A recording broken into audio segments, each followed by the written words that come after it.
Bangers and mash is a traditional Irish dish made of mashed potatoes and Irish sausages. So, if you didn't know. If you didn't know, and you're going to know even more, because here to show us how to make it is Chad Flazinski. He's the kitchen manager at Taylor's Tavern in Greenfield. Chad, welcome back. How you doing? It's good to see you. Great to see you. This is a dish that has a lot of history, too. It's got a fair amount of history. It started before 1919, from all that I could find on it. Originally started in England, and then as World War II progressed and people started rationing out food and soldiers needed stuff that was ready to eat on time, they started injecting them with water, which is how they got the name of bangers, because they exploded. They made much like a bomb because they were more apt to explode under high heat, which if you're under fire, you're probably cooking pretty fast, so you're not low and slow anything, you know. Oh, wow. Okay, well, these hopefully won't explode on us today. No, I don't think they will. I kind of want them to. It'd be cool, but... A small part of me does. So we're gonna start with some really hot pan. Okay. And butter. And butter, yeah. And we're gonna melt the butter down a little bit, and then I'm just gonna peel an onion right quick to get my onions started. All right. All right, I hope you don't cry. I don't cry for onions. We talked about this the last time with the did. carrot thing, did we not? But I always say it just in case I cry. I want to make sure that people know that I'm not getting too emotional about Now the go recipe. with the lines, With and the they won't fall lines. apart.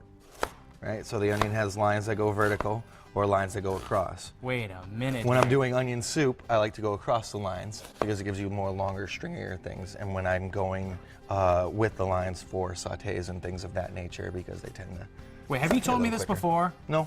This is a great tip. This is new. This is really helpful, actually. That is helpful. I'll never make a chicken soup the same way. And you don't have to here we break go, them Chad. apart when you put them in the pan, do you? They just kind of... No, they just kind of fall apart. Seth, you did a good job cutting right there. I see you're learning from the last few times we've been here. Well, look at this knife. Look at this thing. Oh, that's a beast. Serious. So we're quick sautéing these. Quick sautéing them. We'll get a little sear on the onions, and once they start to add a little bit of color, then I'll add my bangers. And I usually do about 3 to 4 a piece, depending on how many people you're feeding and whether they're construction workers or they're people like Ashley, nice and small. And petite. You've never seen Here's what me you eat. don't know. It's almost upsetting. She can eat like twice as much food as I can, or, Oh, yeah? or any man for that matter. Yep. Yeah. If there were I got an appetite eating you'd be impressed contests, with. yeah. That's I'd a lot win. of food. That's a lot I'd of win. food. It's borderline scary and uncomfortable sometimes. Oh, I'm sure. I have a question about the onions. Okay. So you saute them in butter.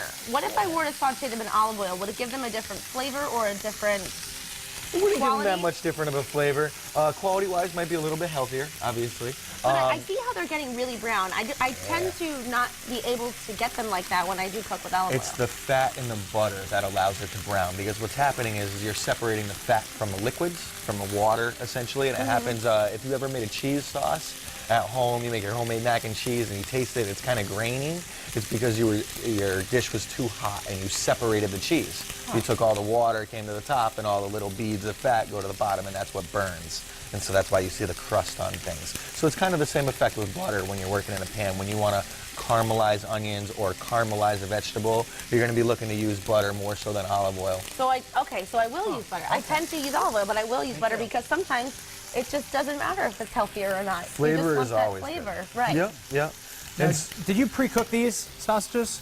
These sausages I did pre-cook before I got here. They're about 5 to 8 minutes in boiling hot water. You can buy them at Big Y, you can buy them at BJ's in big packs, or as I like to do, go down to Pekarski's or Hatfield Beef and talk to an actual butcher and get something where I know where it's coming from. And so I've also made some mashed potatoes, and I'm pretty sure everybody has a favorite mashed potato recipe. Yeah. Mine are just butter, milk, salt, and pepper.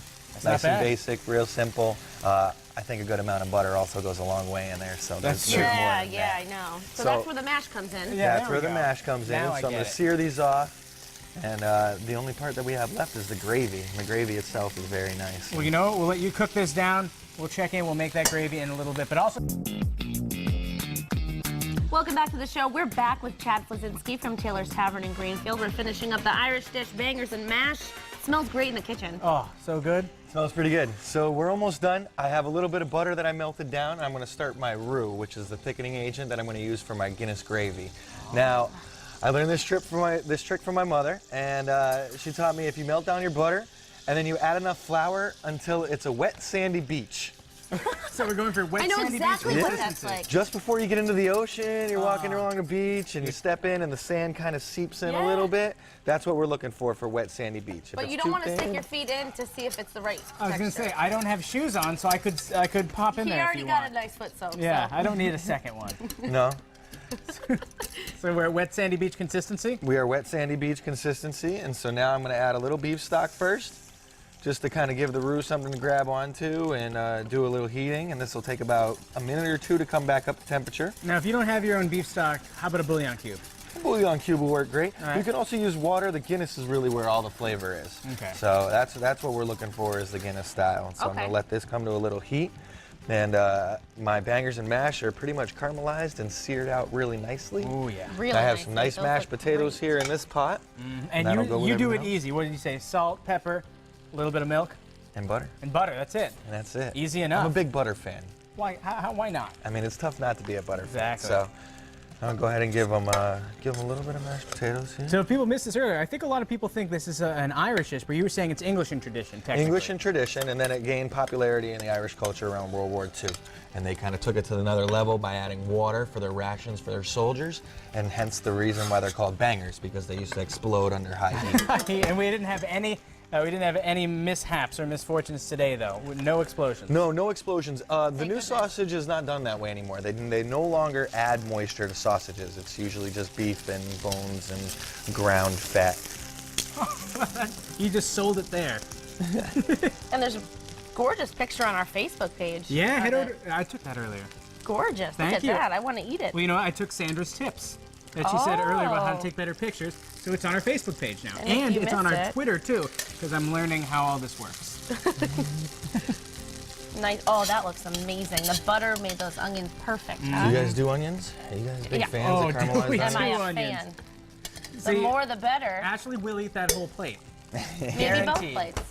No, But I'm not no, that some of selfish. it's for me. I'm kidding. I was kidding. And our staff. It was a joke. And Chad. I eat a So lot. as you can see, I got a little thickness already. Takes just a little bit to come back up to boil here. And is that more beef stock or Guinness? This is the Guinness. There we are. And this will That's give the it a flavor. darkened texture, and then like I said, once it comes back to a boil, everything is all gravy from there on out, if you will. Very It's all cool. gravy. All right, so now, Chad, I don't know if you heard earlier, did you hear about the Blarney blowout? I heard a lot about the Blarney What are your blowout. thoughts on that, Chad? My thoughts is that it happens every year, and as horrible it is for all the destruction that happens around town in Amherst, the kids need a way to unwind as well. I just wish they could find a safer way to figure out how to do something like That's, that. I mean, Safer way. kids will be kids, and you go to college, you're going to have some parties, but for me, there's a line. And I don't know, is it throwing rocks at police officers? It might be. Either way, there's so many people answered. Thank you so much for your responses. They're all spot on.